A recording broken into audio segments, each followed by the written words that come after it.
नमस्कार, बहुत स्वागत है आप सभी का। मैं हूं अंशुली सिंह। महिलाएं अब आर्थिक रूप से आत्मनिर्भर हो रही हैं, लेकिन जब जीवन में दूसरी शादी का फैसला लिया जाता है तब भावनाओं के साथ साथ कानूनी और वित्तीय जिम्मेदारियां भी दोगुनी हो जाती हैं। पहली शादी से बच्चे हों तो उनके अधिकार, नई पत्नी या पति के दावे, नॉमिनेशन और बेनिफिशियरी का अंतर, ये सब सवाल भविष्य में बड़े विवाद की वजह बन सकते हैं। अगर समय रहते एस्टेट प्लानिंग नहीं की गई तो तब क्या होगा? देखिए, आज हम इसी विषय पर बात करने वाले हैं। आज ऑन द शो में क्या खास रहेगा, सबसे पहले हम उस पर नजर डालते हैं। देखिए, ऑन द शो में बात होगी सेकंड मैरिज के बाद एस्टेट प्लानिंग आखिरकार क्यों जरूरी हो जाती है, पहली शादी के बच्चों का हक कैसे सुरक्षित रखा जाए, अगर पहली शादी से बच्चे हैं तो उनका हक किस तरीके से सुरक्षित रखें, वहीं नॉमिनी और असली वारिस में आखिरकार क्या फर्क होता है, ये भी हम जानेंगे कि दोनों में आखिरकार क्या फर्क है, निवेश और प्रॉपर्टी में क्या अपडेट करना चाहिए, इन्वेस्टमेंट आप कर रहे हैं, प्रॉपर्टी आपके पास है तो आपको क्या अपडेट करना चाहिए, कब आप इसे अपडेट कर सकते हैं, वसीयत अगर मान लीजिए आपने नहीं बनाई तो क्या परेशानी आपको उठानी पड़ सकती है भविष्य में, इस पर भी चर्चा होगी। लेकिन सबसे पहले देखते हैं दिल्ली की रजनी गोयल की कहानी। जरा सी लापरवाही परिवार को कितनी भारी पड़ी। दिल्ली की रजनी गोयल के पास एक फ्लैट, 2 म्यूचुअल फंड निवेश और जीवन बीमा पॉलिसी थी। पहली शादी के दौरान उन्होंने अपने पूर्व पति को नॉमिनी बनाया था, जिसे तलाक के बाद अपडेट नहीं किया। दूसरी शादी के बाद उन्होंने वसीयत भी नहीं बनाई। निधन के बाद पूर्व पति ने नॉमिनी होने के आधार पर दावा किया, जबकि दूसरी शादी के पति और बेटे ने कानूनी उत्तराधिकारी होने का दावा ठोका। मामला अदालत तक पहुंच गया। सालों तक परिवार को मानसिक और आर्थिक तनाव भी झेलना पड़ा। तो आज हमारे साथ हैं नेक्स्टजेन एस्टेट प्लानिंग सॉल्यूशंस के फाउंडर डायरेक्टर डॉक्टर दीपक जैन, जो एस्टेट प्लानिंग और उत्तराधिकार कानून के विशेषज्ञ हैं और सैकड़ों परिवारों को कानूनी समाधान भी अब तक दे चुके हैं। सर, आपका बहुत स्वागत है। सर, अभी हमने रजनी गोयल की कहानी देखी, उससे हमें क्या सबक लेना चाहिए, क्योंकि उन्होंने जब सेकंड मैरिज की उन्होंने वसीयत अपनी नहीं बनाई थी। जब आप सेकंड मैरिज करते हैं तो आपके पहली शादी से जो बच्चे होते हैं उनका पूरा अधिकार रहता है आपकी प्रॉपर्टी पे। पहली बात तो आपको ये बताना, आप you can divorce your wife और husband but not your children. Children आपके अपने ही रहते हैं और उनका पूरा अधिकार रहता है। दूसरा, नॉमिनेशन से सक्सेशन नहीं होता। Right, nominee is not the owner, nominee is just the distributor. तो जो पहले पति ये दावा कर रहे हैं कि ये नॉमिनेशन मेरे फेवर में है इसलिए मैं ओनर हूं, वो बिल्कुल गलत है, क्योंकि नॉमिनी वैसे भी नॉमिनी को केवल बांटने का अधिकार होता है, रखने का अधिकार नहीं होता। तीसरा, लाइफ इंश्योरेंस में जो पोजीशन है अलग है। लाइफ इंश्योरेंस में सेक्शन 39 में बेनिफिशियल नॉमिनी का प्रोविजन है, और अगर उसमें आपने अपने पति, बच्चे या माता पिता को नॉमिनी बनाया तो वो ओनर बन जाते हैं। और सबसे बड़ी बात क्या है कि जो इंडियन या ये मैं मान लेता हूँ हिंदू इनहेरिटेंस एक्ट में अगर ये आ रहा है तो अगर ये लेडी हिंदू है तो इनके लीगल हेयर्स कौन है? इनके हस्बैंड, इनके बच्चे, और किसी बच्चे की डेथ हो गई जिसके अभी बच्चे जिंदा हैं तो वो लीगल हेयर्स है। इसके अनुसार जो इस केस में जो अभी करंट पति हैं, अगर पिछली मैरिज से कोई बच्चे हैं वो लीगल हेयर हैं, इस मैरिज से इनके अपने बच्चे हैं वो लीगल हेयर्स हैं, और स्टेप चिल्ड्रन लीगल हेयर्स नहीं है। तो ये आपको देखना पड़ेगा कि एक्चुअल पोजीशन क्या है। मैं एक बात बोलना चाहूंगा इसमें, सेकंड मैरिज का असली रिस्क शादी नहीं है, आउटडेटेड पेपर वर्क है। क्या आपने प्रॉपरली अपडेट किया, क्या आपने नॉमिनेशन चेंज करा, क्या आपने विल बनाई, ये ज्यादा इंपॉर्टेंट क्वेश्चंस हैं, क्योंकि असली रिस्क इनहेरिटेंस का इसी से आता है। बिल्कुल। तो सर, आखिरकार फिर सेकंड मैरिज के बाद एस्टेट प्लानिंग की प्रायोरिटीज क्या होनी चाहिए? सबसे पहले आप अपने एसेट्स का मैप बनाइए कि मेरे पे क्या क्या प्रॉपर्टी है और इन प्रॉपर्टीज का सोर्स क्या है। और प्रॉपर्टीज का मतलब मेरा एसेट से है, रियल एस्टेट से नहीं है। फाइनेंशियल एसेट्स हो, आपके रियल एस्टेट हो, कोई सी भी तरीके के एसेट, तो कौन सी प्रॉपर्टी सेल्फ एक्वायर्ड है, कौन सी एंसेस्ट्रल है, कौन सी जॉइंटली ओन्ड है, कौन सी सिंगली ओन्ड है। फिर आप नॉमिनेशन को रिव्यू करिए और नॉमिनी उसी व्यक्ति को बनाइए जिसको आप ये संपत्ति देना चाहते हैं। राइट, ऐसा नहीं होना चाहिए कि नॉमिनी आप किसी और को बना रखा है और देना किसी और को चाहते हो। तो सेकंड मैरिज के बाद नॉमिनेशन अपडेट करना बहुत जरूरी है। ऑल्दो नॉमिनी ओनर नहीं है, पर फिर भी कंट्रोल तो उसके पास जाता है डेथ के बाद। तीसरा, विल जरूर बनाए, और इसमें ऐसी बातें मान लीजिए सबको इक्वली दे रहा हूँ, वेग नहीं होना चाहिए, बिल्कुल क्लियर होना चाहिए, इस व्यक्ति को ये चीज दे रहा हूँ, इस व्यक्ति को ये चीज दे रहा हूँ, चाहे वो आपके प्रीवियस मैरिज के बच्चे हो, इस मैरिज से बच्चे हो, करंट हस्बैंड हो, करंट वाइफ हो, जिसको भी जो देना है वो स्पेसिफिकली मेंशन करिए। और अगर कॉम्प्लेक्सिटी ज्यादा है, अगर ये कॉम्प्लेक्स है, आप इसे कंट्रोल करना चाहते हैं, आपको डर है जो आप अपने करंट पति को देंगे वो आपके प्रीवियस मैरिज के बच्चों तक नहीं पहुंचेगा, या आप करंट पत्नी को देंगे वो प्रीवियस मैरिज के बच्चों को नहीं जाएगा, इस टाइप की अगर कॉम्प्लेक्सिटी आपके दिमाग में है, तो प्राइवेट फैमिली ट्रस्ट एक बहुत अच्छा माध्यम है इनको कंट्रोल करने का। राइट। दूसरी बात, रिकॉर्ड्स में कंसिस्टेंसी होनी चाहिए। मतलब ऐसा नहीं होना चाहिए विल में मैं एक्स को दे रहा हूँ, नॉमिनी वाई है। राइट, तो आपको पूरा स्ट्रक्चर बनाना चाहिए। सेकंड मैरिज के बाद प्लानिंग का पहला नियम है क्लैरिटी, दूसरा रूल है कंसिस्टेंसी। आपको क्लैरिटी और कंसिस्टेंसी दोनों पे काम करना पड़ेगा। बिल्कुल सर, आपने कहा कि नॉमिनी बनाए, नॉमिनी के बाद वो नॉमिनेशन जो है वो अपडेट करें, तो क्या सिर्फ नॉमिनेशन अपडेट करना ही काफी है? खाली नॉमिनेशन अपडेट करना काफी नहीं है, that should be followed by a will. Nominee को खाली बांटने का अधिकार होता है, पर कंट्रोल तो आता है ना। सपोज मैं अपने म्यूचुअल फंड्स का 50% अपने बड़े बेटे को देना चाहता हूँ, तो और मैं क्या करूंगा, मैं नॉमिनी उसको 50% का बना दूंगा अपने म्यूचुअल फंड्स में, बैंक अकाउंट्स में, अपनी फिक्स डिपॉजिट में, और विल में लिखूंगा कि मेरे फाइनेंशियल एसेट्स का 50% ओनर वो है। तो कंट्रोल उसको डेथ के बाद थ्रू नॉमिनेशन मिल जाएगा और ओनरशिप थ्रू विल मिल जाएगी। तो ये प्रोसेस बहुत आसान हो जाएगा। जी सर, नॉमिनी और बेनिफिशियरी में मूल अंतर क्या होता है? तो नॉमिनी वो व्यक्ति होता है जिसको बांटने का अधिकार होता है। बेनिफिशियरी वो व्यक्ति है जो एक्चुअल में जिसको ओनरशिप मिल जाती है। और जो इंडियन कानून है उसमें नॉमिनी बेनिफिशियरी नहीं होता। खाली दो जगह नॉमिनी बेनिफिशियरी होता है, एक लाइफ इंश्योरेंस पॉलिसी और पीपीएफ। इसके अलावा जितने प्रोडक्ट्स हैं, चाहे वो म्यूचुअल फंड हो, बैंक अकाउंट बैलेंस हो, फिक्स डिपॉजिट हो, सोसाइटी के फ्लैट्स हो, वहां पे नॉमिनी को केवल बांटने का अधिकार होता है, वो बेनिफिशियरी नहीं होता। तो अगर आपको बेनिफिशियरी किसी को बनाना है तो विल या ट्रस्ट के थ्रू बन सकता है, वो खाली नॉमिनी अपॉइंट करने से नहीं बनता। तो देखिए, नॉमिनी और बेनिफिशियरी में मूल अंतर हमने समझा। सर, पहली शादी से अगर बच्चे हों तो उन बच्चों का अधिकार कैसे सुरक्षित रखा जा सकता है? तो सबसे पहले आपको डिस्टिंक्शन समझनी पड़ेगी सेल्फ एक्वायर्ड प्रॉपर्टी और एंसेस्ट्रल प्रॉपर्टी। जो सेल्फ एक्वायर्ड प्रॉपर्टी है आपकी, उसमें आपके पहले बच्चों का कोई अधिकार नहीं है। अगर आप विल से किसी और को दे देते हैं तो आपका पूरा राइट है किसी को भी देने का। अगर आपकी मृत्यु हो जाती है बिना विल बनाए तो उनका अधिकार हो जाता है, जैसे कि आपके दूसरी शादी के बच्चे या पति से सेम अधिकार। अगर एंसेस्ट्रल प्रॉपर्टी है तो उसमें तो उनका बाय बर्थ राइट है और आप उसके लिए कुछ कर नहीं सकते, उनको मिलेगी ही मिलेगी। हाँ, अपना शेयर जो आपका है एंसेस्ट्रल प्रॉपर्टी में, वो आप उनको और एक्स्ट्रा दे सकते हैं। तो सबसे पहले आपको देखना पड़ेगा मेरे पे जो प्रॉपर्टी है वो सेल्फ एक्वायर्ड है या एंसेस्ट्रल। दूसरा, अगर ब्लेंडेड फैमिली में, जैसे जिसमें जो ब्लेंडेड फैमिली का मतलब है जिसमें दो शादी से बच्चे हैं, ये कंसर्न है कि सर्वाइविंग स्पाउस आपकी डेथ के बाद वो एक प्रॉपर्टी किसी और को दे देंगे।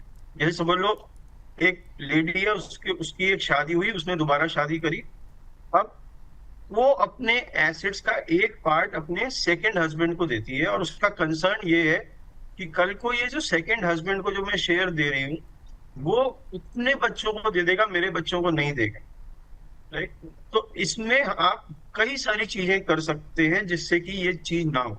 पहला, आप विल में इन सेकंड हस्बैंड को लाइफ इंटरेस्ट दे सकते हैं, जिसमें आप कहो जब तक ये जीवित हैं ये मेरी प्रॉपर्टी का ये पार्ट यूज कर सकते हैं, और इनके बाद जो बचेगा वो मेरे जो बाकी बच्चे हैं उनको मिलेगा, राइट?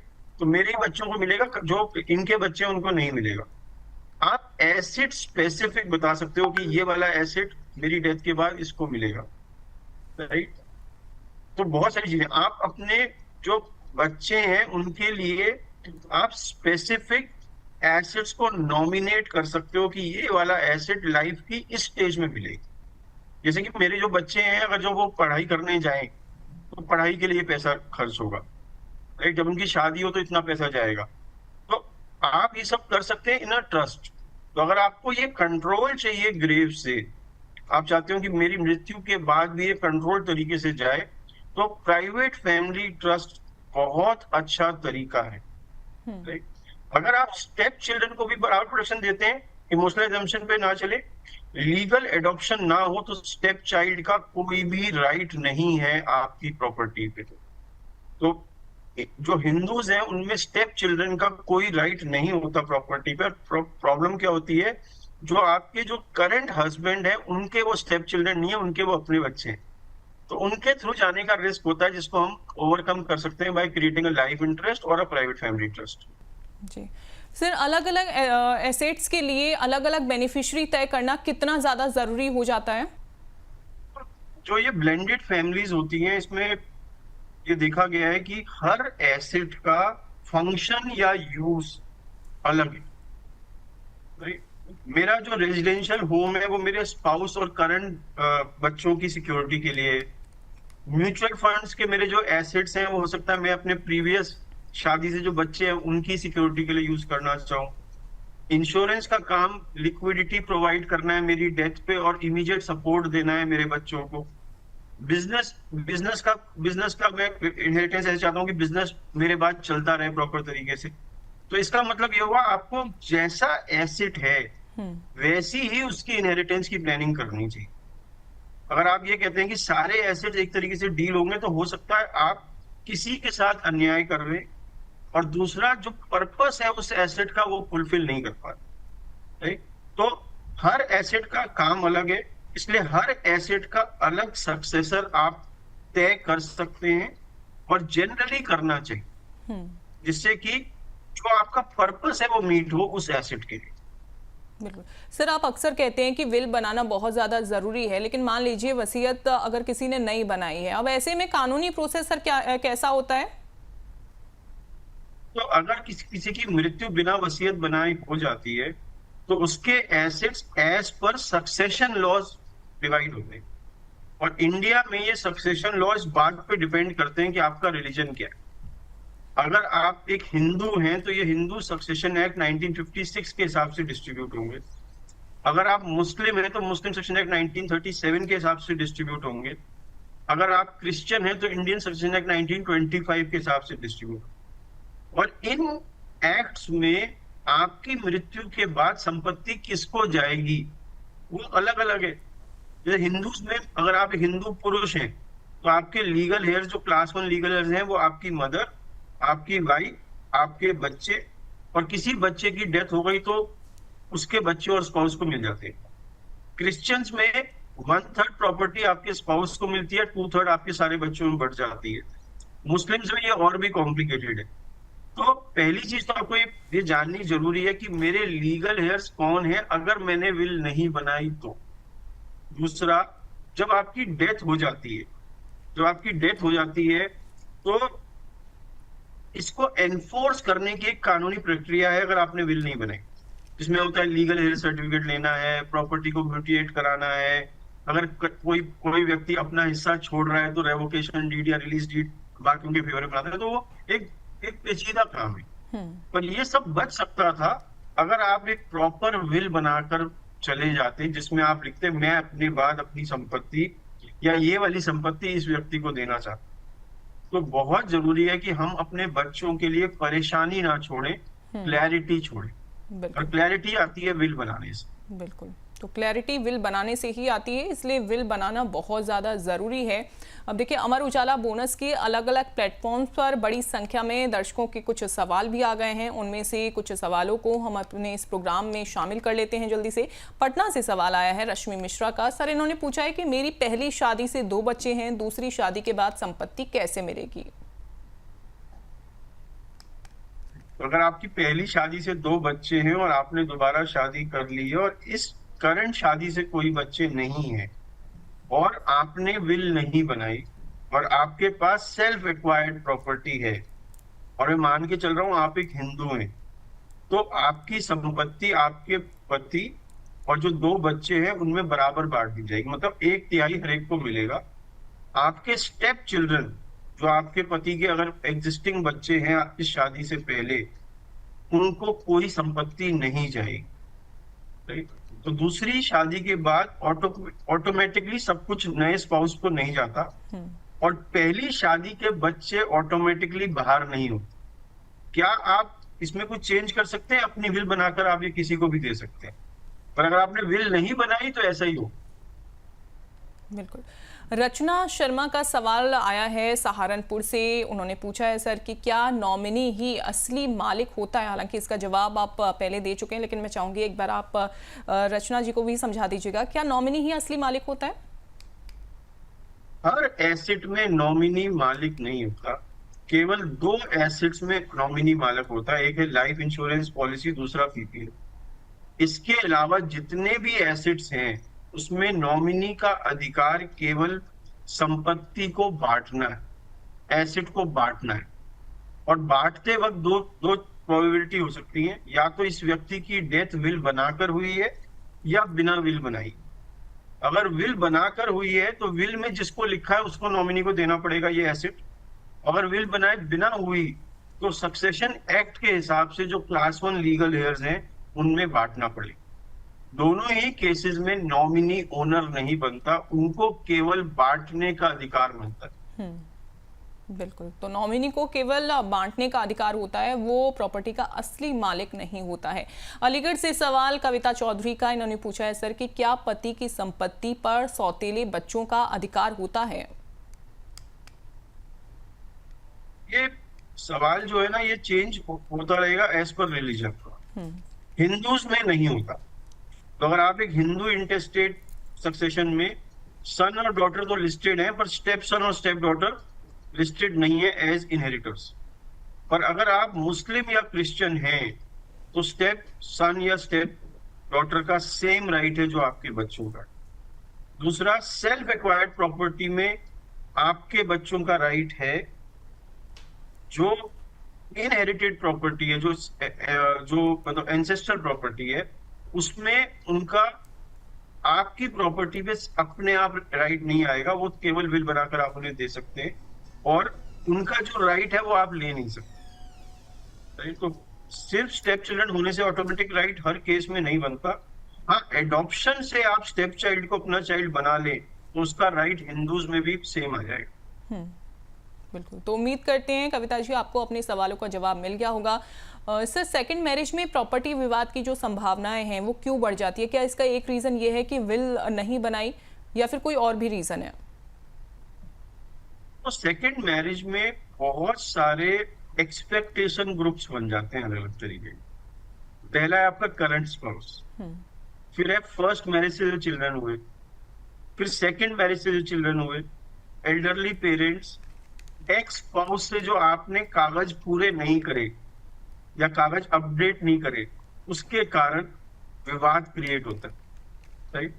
डॉक्यूमेंट की जो इनकम्प्लीटनेस है या अपडेशन की जो रिक्वायरमेंट है, उसकी वजह से विवाद क्रिएट हो रहा है।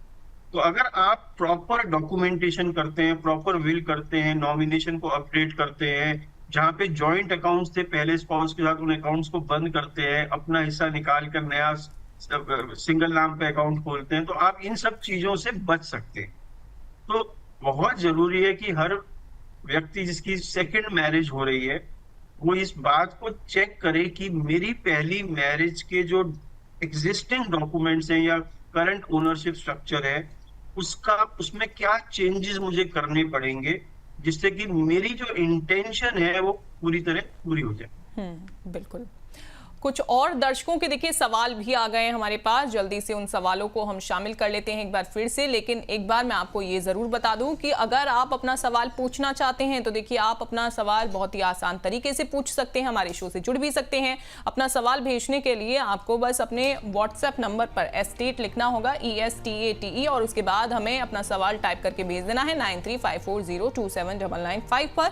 इसके अलावा आप यूट्यूब के जरिए, फेसबुक के जरिए और एक्स हैंडल के जरिए भी अपना सवाल हम तक पहुंचा सकते हैं। और आपको एक और खास बात मैं बता दूं कि जब आप हमारे इस शो में जाएंगे, यूट्यूब पर देखेंगे, तो डिस्क्रिप्शन में हमने डॉक्टर दीपक जैन का नंबर भी मेंशन किया हुआ है, आप डायरेक्ट सर से कांटेक्ट भी कर सकते हैं। अब चलिए सवाल शामिल करते हैं। दिल्ली से सवाल रजनी अग्रवाल का, उन्होंने पूछा है, सर क्या वसीयत को रजिस्टर्ड कराना जरूरी है? एज पर जो इंडियन सक्सेशन एक्ट है, अनरजिस्टर्ड विल बी वैलिड होती है, अगर वो प्रॉपरली एग्जीक्यूटेड हो। अब इसमें आप समझ प्रॉपरली एग्जीक्यूटेड का मतलब क्या है? प्रॉपरली एग्जीक्यूटेड का मतलब है कि जिस व्यक्ति ने ये वसीयत बनाई उसका मेंटल स्टेट ऑफ माइंड बिल्कुल ठीक हो, उस पर टेस्टामेंट्री कैपेसिटी हो और वो बिना किसी दबाव या प्रभाव के ये वसीयत बना रहा है। दूसरा, जब उसने ये वसीयत बनाई और इस पे साइन करे, 2 विटनेसेस ने उसको साइन करते हुए देखा और उसके बाद इस वसीयत पे साइन किया, ये कंफर्म करते हुए कि मैंने आपको साइन करते हुए देखा। यहां पर विल एग्जीक्यूट हो गई। और as per the Indian Succession Act execution compulsory है, रजिस्ट्रेशन कंपलसरी नहीं है। जब इस एग्जीक्यूटेड विल को आप सब रजिस्ट्रार ऑफिस में ले जाकर रजिस्टर करा देते हो तो ये रजिस्टर्ड विल बन जाती है। रजिस्ट्रेशन का सबसे बड़ा फायदा क्या है कि एक एविडेंस क्रिएट करती है कि आपने विल प्रॉपरली बनाई और आप वहां जाकर आपने बायोमेट्रिक दी, अपनी उंगलियों की छाप दिए, आपकी फोटो खींची, तो ये तो पक्का हो गया कि विल आपने बनाई है, फॉर्ज्ड विल नहीं है, राइट? तो रजिस्ट्रेशन विल को चैलेंज करना मुश्किल बनाता है। पर आप एक बात समझिए, दुनिया में कोई ऐसी विल नहीं बनी जिसको चैलेंज नहीं किया जा सकता। खाली उसको करना मुश्किल या सरल मैं कर सकता हूँ। मुश्किल हो जाएगा अगर रजिस्टर्ड है, आसान हो जाएगा अगर अनरजिस्टर्ड। सर विल अगर मान लीजिए बना ली गई हो लेकिन उसे रजिस्टर्ड ना करवाया गया हो, क्या उसका भी कोई सही समय है रजिस्टर्ड करवाने का, अगर किसी को करवानी हो तो? अगर जिसने विल बनाई वो जीवित है तो विल खुद जाके विल कभी भी रजिस्टर करा सकता है, उसमें कोई एक्सपायरी डेट नहीं है। मैंने 5 साल पहले विल बनाई, रजिस्टर आज करा रहा हूँ। आपको ये जान के हैरानी होगी, एक व्यक्ति जिसकी मृत्यु हो गई उसकी विल भी एग्जीक्यूटर जाके रजिस्टर करा सकता है। ये रजिस्ट्रेशन वैलिड है, पर ये इतना प्रभावशाली नहीं है जितना तब होता जब जो जिसने बनाई वो खुद रजिस्टर करा। पर रजिस्ट्रेशन पॉसिबल, लीगली पॉसिबल। बिल्कुल। चलिए अब आगे बढ़ेंगे, अगला सवाल हम शामिल करेंगे। इंदौर से सवाल आया है, अंजू व्यास का ये सवाल, उन्होंने पूछा है क्या संपत्ति में बेटी और बेटे का अधिकार बराबर है? तो हिंदू लॉ में डॉटर्स के जो राइट हैं 2005 में हिंदू सक्सेशन अमेंडमेंट एक्ट में काफी स्ट्रेंथन करे गए। उन्होंने कहा एक मैरिड डॉटर का सेम राइट होगा एंसेस्ट्रल प्रॉपर्टी में जो कि एक मैरिड सन का है। इसका मतलब आपकी एंसेस्ट्रल प्रॉपर्टी में आपकी डॉटर का सेम राइट है जो आपके मैरिड सन का है, पहली चीज। दूसरा, अगर ये एंसेस्ट्रल प्रॉपर्टी नहीं है, ये सेल्फ एक्वायर्ड प्रॉपर्टी है और आपकी मृत्यु बिना विल बनाए हो जाती है और आप एक हिंदू हैं, तो आपकी बेटी का शेयर सेम है जो आपके बेटे का है। केवल विल से ही आप ये शेयर कम ज्यादा कर सकते हैं अगर ये सेल्फ एक्वायर्ड प्रॉपर्टी है। इसलिए ब्रॉड हिंदू लॉ का आंसर ये है कि बेटी की केवल शादी होने से राइट लूज नहीं होते, लेकिन स्पेसिफिक रिलीजन में अलग अलग राइट्स होते हैं। जैसे मुस्लिम्स में एक डॉटर का जो राइट है वो हाफ है ऑफ द सन, वो मुस्लिम शरीयत लॉ में। क्रिश्चियंस में सेम है एज सन। तो ये लॉज के हिसाब से, पर ज्यादातर यही देखा गया है इंडियन लॉज में कि डॉटर का भी सेम अधिकार है जो जो सन का है। बिल्कुल। आगे बढ़ेंगे। अब अजमेर से सवाल प्रिया राठौर का। सर, इन्होंने पूछा है कि तलाक के बाद क्या पुराना नॉमिनी अपने आप हट जाता है?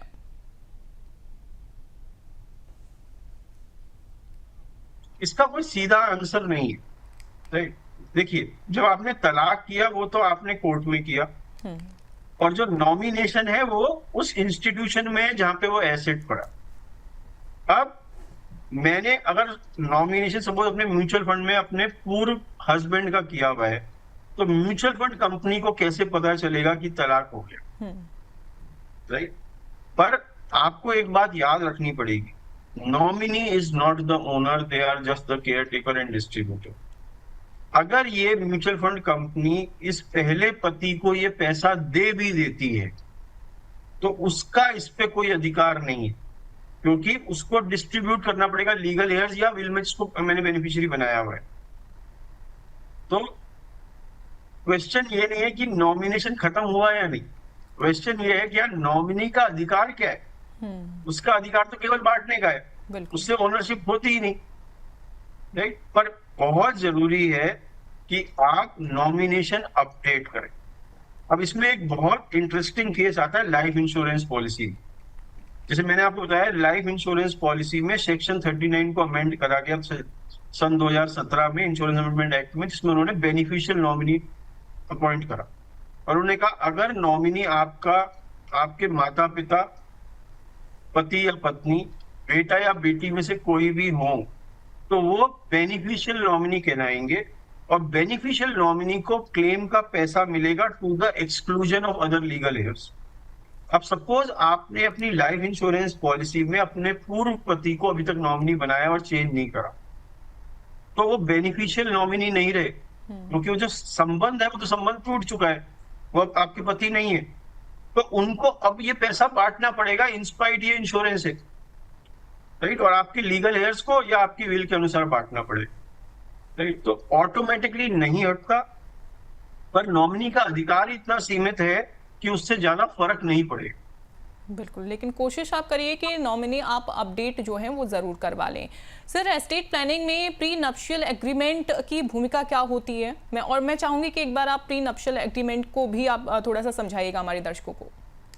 प्री न्यूपिटल मतलब मैरिज, तो प्री न्यूपिटल मतलब प्री मैरिज एग्रीमेंट।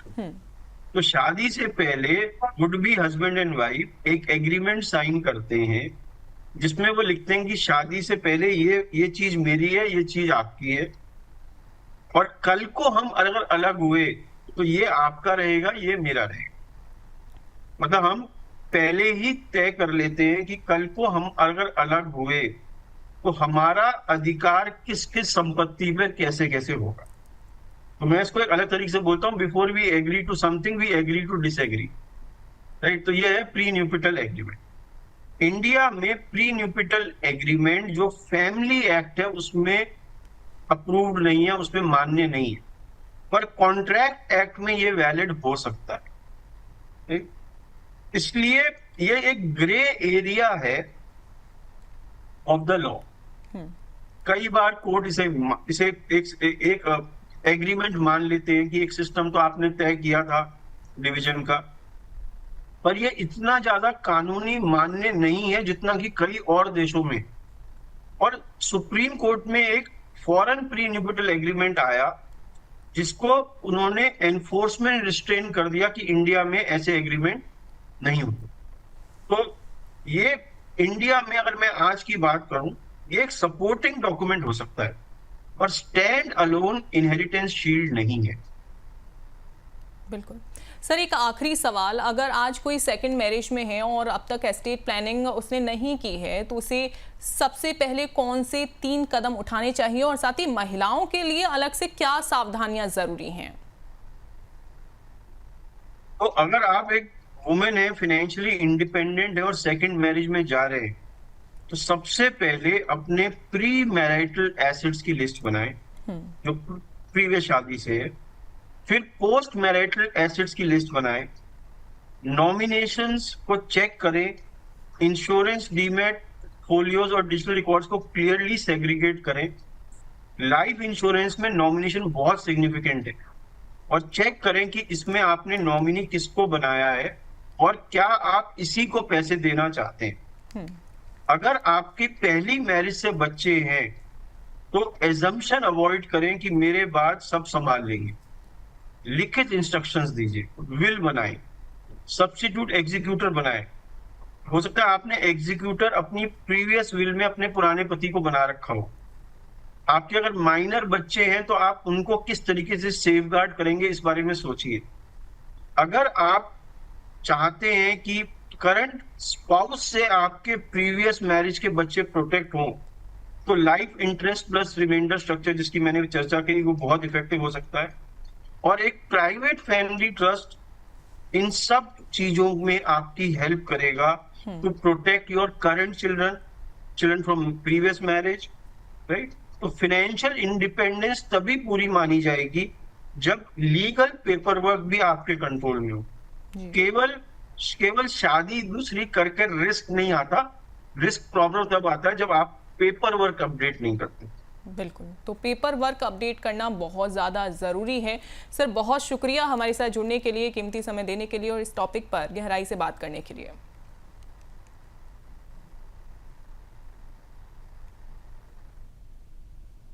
तो देखिए, दूसरी शादी नई शुरुआत हो सकती है, लेकिन अगर एस्टेट प्लानिंग स्पष्ट नहीं है तो वही शुरुआत भविष्य में विवाद का कारण भी बन सकती है।